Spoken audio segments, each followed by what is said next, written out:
Duel. Everyone is aware of the mid to late 1970s Spielberg horror blockbuster hit, Jaws. And yet, there was another thriller directed by Steven Spielberg that came out before Jaws. That film being Duel. An adaptation of a Stephen King book, big surprise, that's noted for being Spielberg's first feature-length film. This movie tackles the concept of what if that jerk face in front of you or behind you, who you thought was just out trying to get ya, actually was trying to get you. Ah! I knew it all along, yes!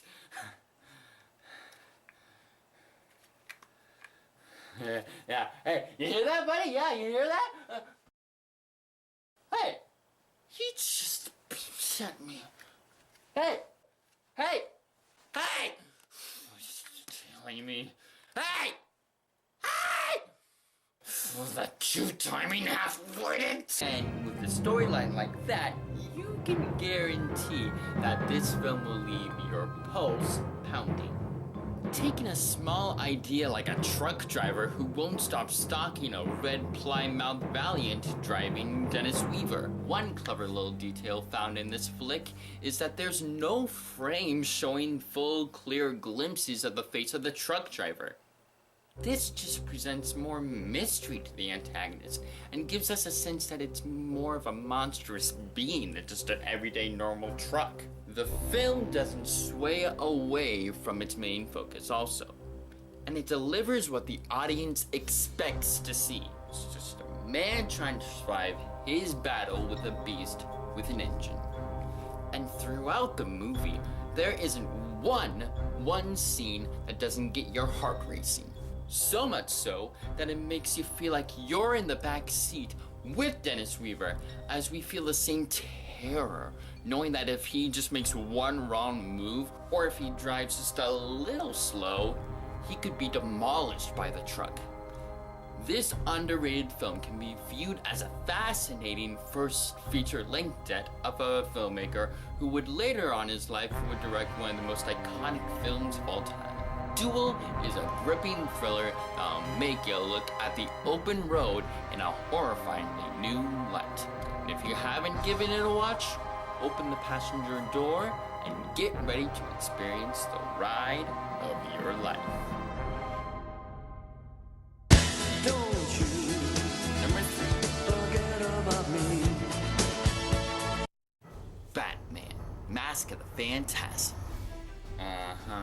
Tell me you honestly didn't know in the back of your mind that this wouldn't be on the list. Just like others on this very list, you can usually find this movie on a variety of other YouTubers' underrated movies list. And it's no question to why. This is seriously one of my favorite based on a cartoon films.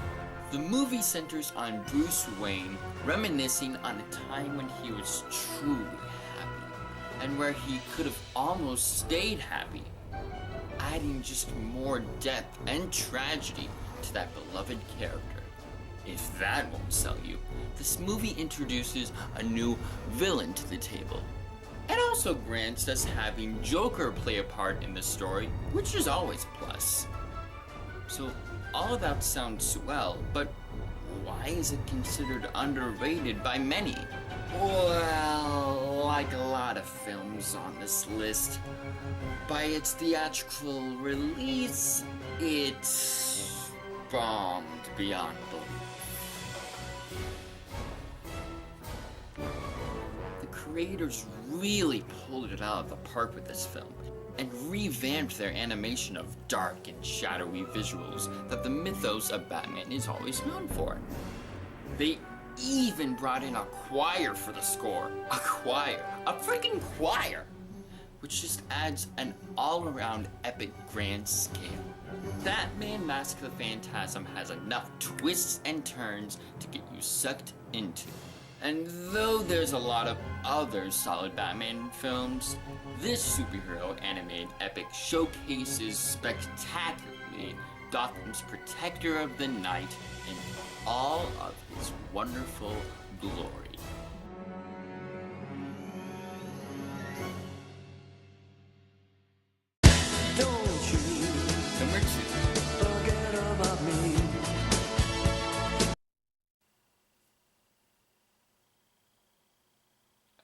drama starring Adam Sandler. I just wanted to get that out of the way as I realized that any movie that features the sentence starring Adam Sandler is a big turnoff for a good number of people. So, allow me to elaborate more on the film for the number 2 spot and explain why it's on my list. With that, reign over me. A film about a man succumbing to the loss of his wife and kids due to the events of 9/11. You heard right, folks. Sandler's in a 9/11 movie. Just roll with it. I swear, there's a reason that this film is on my list. And his character, Charlie, grieves by spending his days shutting out everyone who cares about him so that he's not reminded of the death of his family. Until he suddenly runs into his old college roommate, Alan, played by Don Cheadle, who Charlie realizes doesn't know the full detail about his family's demise.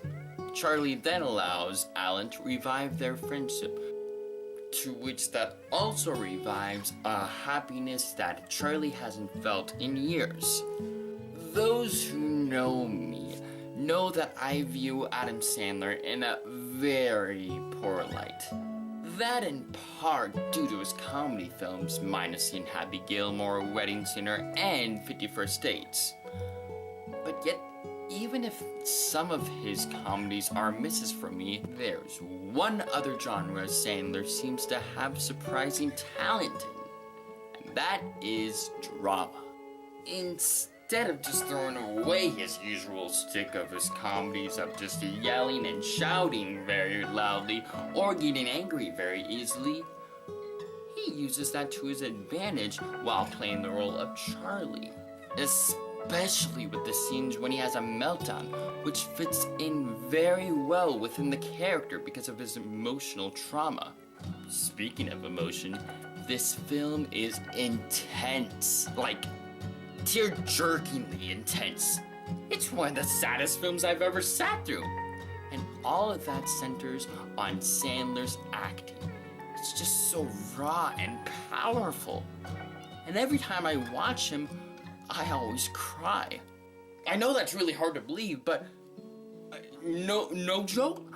I really, honestly, always just cry and just burst into tears every scene I watch with Sandler in this movie. It's undeniable. It's unusual. It's like in the uncanny valley, and yet it's just so beautiful to watch just his raw emotion in it. But watching it, it always makes me yearn and be disappointed that he doesn't choose to do this. I mean, I'm not saying that he should just do drama. I mean, while he does do drama very, very well, and I've seen a lot of other films where he does drama very well, I'm just saying that I wish, just like in this film, he would do more different roles instead of the same role he's always been doing for the past couple of years. More so in his comedy movies, just something different, just to stay relevant as an actor. Sorry, I'm rambling, but I've been thinking this for years, especially after seeing this movie. So if, like the others, you're wondering why this film is considered underrated, the answer is sadly more unclear for this movie. My best guess is that whenever people look at this film's poster and see Sandler's name, they may say, "Ugh, Adam Sandler in another role? I already know it's gonna be awful because Jack and Jill was awful. Pass." That's just my theory. It could be false. It could, yeah. But come on. Don't deny that you wouldn't be shocked if some of those Adam Sandler haters bash every Sandler film just because it's a Sandler film. Whatever the reason, I love this movie, and I love Adam Sandler's performance. If Sandler's comedy is starting to get old for you and you want something more from the actor, give this must-see motion picture a watch and enjoy witnessing an unexpected performer tugging at your heartstrings.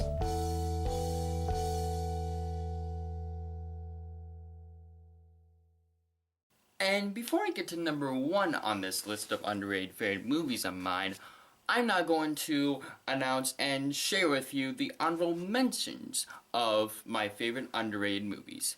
And these are films that, not that I didn't like as much as the ones that actually made on the list, but the ones that were sort of close but just didn't make the cut. But deserve mentioning nonetheless. So, here are my honorable mentions of my top 10 favorite underrated movies. Here we go. The Iron Giant. Here it is! I already know that you all have been waiting this whole list of mine to finally hear this movie's name drop, and here it is. But you're probably furiously puzzled to why it isn't on my actual top 10 list. Well, over the years, it's gotten more of a cult following, and even got various amounts of theater re-releases, and even been put on Blu-ray.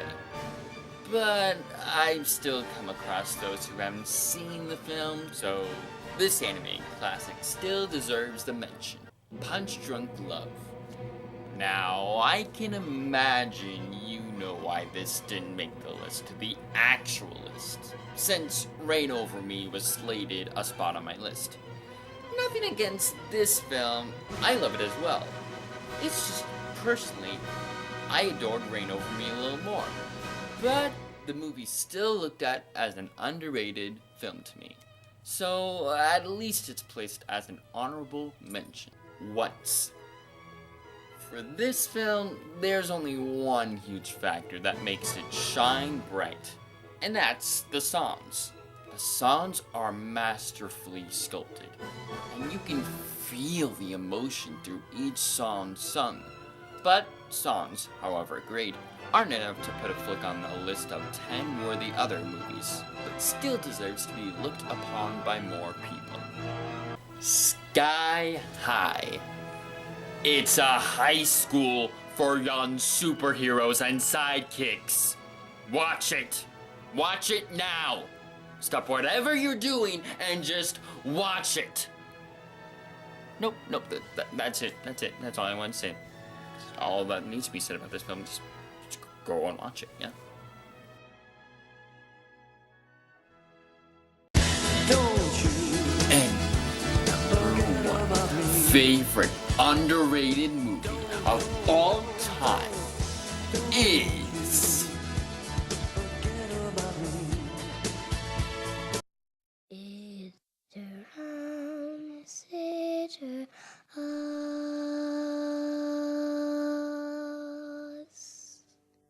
It's a wicked city us.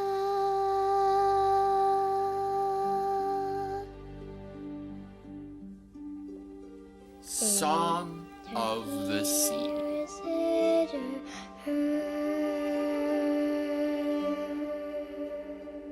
A movie that gives you the eternal feeling that a Miyazaki film would.